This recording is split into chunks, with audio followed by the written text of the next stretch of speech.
Assalamualaikum warahmatullahi wabarakatuh. Saya Mustafidia dengan NPM 1811040385. Mahasiswa semester 8 Prodi Pendidikan Bahasa Inggris akan sedikit menjabarkan tentang peran pendidikan dalam pembentukan moral bangsa dan dengan tujuan untuk memenuhi tugas ujian komprehensif dalam bidang wawasan kependidikan. Kata moral berasal dari bahasa Latin yaitu mores, yang berarti tata cara dalam kehidupan atau adat istiadat. Salah satu tokoh berpendapat bahwa penalaran moral menekankan pada alasan mengapa suatu tindakan dilakukan, sehingga dapat dinilai apakah tindakan tersebut baik atau buruk.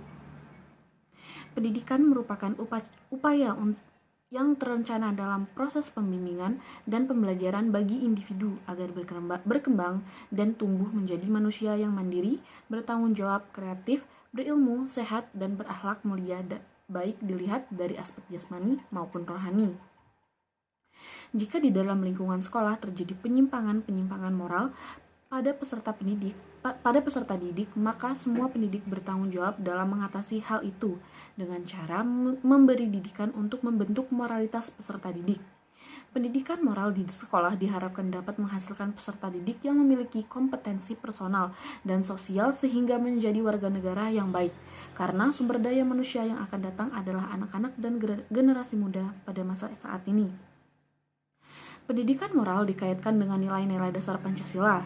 Hal ini bermaksud Pancasila sebagai dasar negara memiliki kedudukan yang tinggi serta menjadi landasan dan falsafah hidup dalam berbangsa dan bernegara. Karena itu, pendidikan moral sangat penting untuk ditanamkan pada peserta didik melalui pemberian mata pelajaran yang diberi nama Pendidikan Moral Pancasila atau PMP, yang kemudian sudah diubah menjadi Pendidikan Pancasila dan Kewarganegaraan. Sepenting itu pendidikan moral ini sehingga dijadikan mata pelajaran istimewa, tentunya di samping mata pelajaran pendidikan agama. Bahkan dalam proses penilaian pun, mata pelajaran khusus pendidikan moral ini tidak hanya dilihat dari aspek kognitif, semata, tetapi tingkah laku peserta didik dengan berbagai standar akan dinilai dan yang akan ditetapkan ikut menjadi indikator penilaian. Diajarkannya pendidikan moral di dalam sekolah ini serta dijadikan sebagai salah satu aspek penilaian di sekolah, diharapkan dapat membantu peserta didik mengenal dan menyadari pentingnya nilai-nilai moral yang seharusnya dijadikan panduan bagi sikap dan perilaku kita sebagai manusia, baik secara perorangan maupun bersama-sama dalam bermasyarakat. Karena nilai moral mendasari prinsip dan norma hidup yang baik yang memandu sikap dan perilaku manusia sebagai pedoman dalam hidupnya.